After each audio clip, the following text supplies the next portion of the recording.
नमस्कार। हाँ, आज हम बात कर रहे हैं कि 60 साल की उम्र के बाद भी कैसे एकदम फिट, एक्टिव और हाँ खुश रहा जा सकता है। नमस्कार। हाँ, हमारे पास एक लेख है जिसमें 60 प्लस के लिए बड़े अच्छे प्रैक्टिकल फिटनेस टिप्स दिए गए हैं। बिल्कुल, और हमारा मकसद है कि उन सरल तरीकों को समझें जिन्हें रोज की जिंदगी में आसानी से शामिल किया जा सके। कोई भारी भरकम प्लान नहीं। सही कहा। सबसे पहले तो ये सोच बदलनी होगी कि भाई अब उम्र हो गई, अब क्या करना। ये बिल्कुल गलत है। हाँ, ये बात तो है। लेख भी यही कहता है कि हर छोटा कदम, चाहे कितना भी छोटा हो, वो मायने रखता है। बिल्कुल, फिटनेस की कोई उम्र नहीं होती। हाँ, ये जरूर है कि अपने शरीर की सुने, उसकी सीमाओं को समझें। और डॉक्टर की सलाह लेना भी जरूरी है कुछ भी नया शुरू करने से पहले। हाँ, वो तो है ही। तो कहाँ से शुरू करें? शायद उन चीजों से जिनके लिए जिम जाने की जरूरत नहीं। हाँ, बढ़िया आइडिया है। जैसे वॉकिंग, चलना। बिल्कुल, वॉकिंग से आसान और असरदार शायद ही कुछ हो। लेख में भी जोर दिया गया है कि सुबह या शाम बस 15-20 मिनट। अच्छा, बस 15-20 मिनट? हाँ, और शुरुआत में तो चाहे 10 मिनट से ही करें। घर के पास, पार्क में या आंगन में ही टहल लें, आराम से, अपनी स्पीड से। और इसे मजेदार बनाने के लिए दोस्तों के साथ या गाने सुनते हुए भी किया जा सकता है। बिल्कुल, और अगर मान लीजिए घुटनों में थोड़ी तकलीफ है तो भी धीमी गति से नरम जगह पर चल सकते हैं। शुरुआत धीरे करें। ठीक है। और वॉकिंग के अलावा घर में स्ट्रेचिंग का भी जिक्र था। हाँ, वो भी बहुत जरूरी है, मांसपेशियों के लचीलेपन के लिए और जोड़ों की अकड़न कम करने के लिए। और उसके लिए कितना समय? ज्यादा नहीं, बस 5-10 मिनट। सुबह उठकर या रात को सोने से पहले हल्की फुल्की स्ट्रेचिंग, गर्दन की, कंधों की, पैरों की। अच्छा। बस ध्यान ये रखना है कि ज्यादा जोर न लगाएं। अगर कहीं दर्द महसूस हो तो रुक जाएं।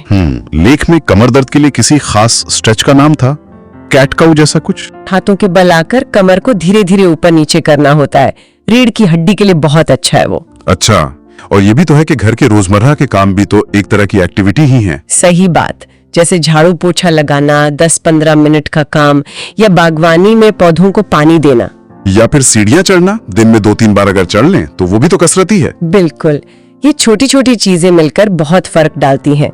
तो ये तो हुई शरीर को चलाने की बात। हाँ, अब आते हैं खान पान पर। उसे सही ईंधन देना भी तो जरूरी है। बिल्कुल, और यहाँ भी लेख के हिसाब से सादगी ही सबसे अच्छी है, कोई मुश्किल डाइट नहीं। हाँ, लोग अक्सर डाइट के नाम पर कंफ्यूज हो जाते हैं, तो लेख में क्या सरल उपाय हैं? देखिए, बहुत सीधे सुझाव हैं।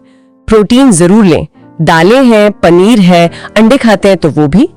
कैल्शियम के लिए दूध, दही और हरी सब्जियां जैसे पालक।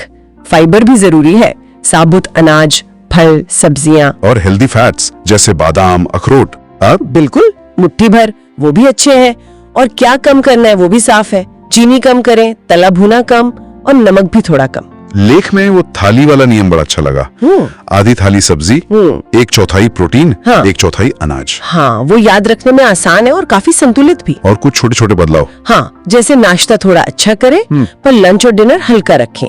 शाम को हल्की भूख लगे तो स्नैक्स में भुने चने या मखाने ले लिए। पानी का क्या? पानी तो बहुत ही जरूरी है, दिन में कम से कम 8-10 ग्लास। कुछ लोग दिन में 5-6 बार थोड़ा थोड़ा खाना पसंद करते हैं, वो भी ठीक है। ठीक है, तो शारीरिक सेहत हो गई। अब बात करते हैं मानसिक स्वास्थ्य और नींद की। ये भी तो उतना ही जरूरी है ना? बिल्कुल, बल्कि शायद ज्यादा। लेख में साफ लिखा है कि अकेलापन तनाव बढ़ाता है और सेहत पर बुरा असर डालता है। हाँ, ये तो आजकल बड़ी समस्या है। तो इसका हल है जुड़े रहना। दोस्तों से, परिवार से, कोई सीनियर सिटीजन क्लब या ग्रुप ज्वाइन कर सकते हैं। और पोते पोतियों के साथ खेलना, वो तो सबसे बढ़िया है, मन एकदम ताजा हो जाता है।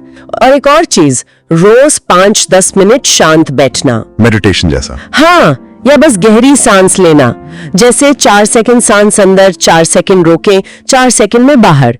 इससे तनाव काफी कम होता है। और हॉबीज, अपनी पसंद के काम। हाँ बिल्कुल, चाहे पेंटिंग हो या गाने सुनना या कुछ पढ़ना, जो भी पसंद हो उसके लिए रोज आधा घंटा निकालना।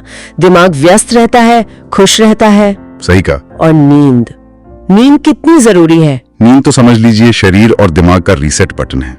कम से कम 7-8 घंटे जरूरी हैं। और अच्छी नींद के लिए कोई टिप? हाँ, कोशिश करें कि रोज एक ही समय पर सोएं और जागें। और सोने से घंटा भर पहले स्क्रीन टाइम मोबाइल, टीवी वगैरह कम कर दें।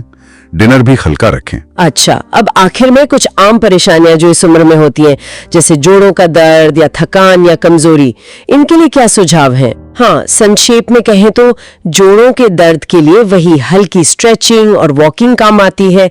जरूरत लगे तो गर्म या ठंडी सिकाई कर सकते हैं और वजन कंट्रोल में रखना भी मदद करता है। और थकान के लिए?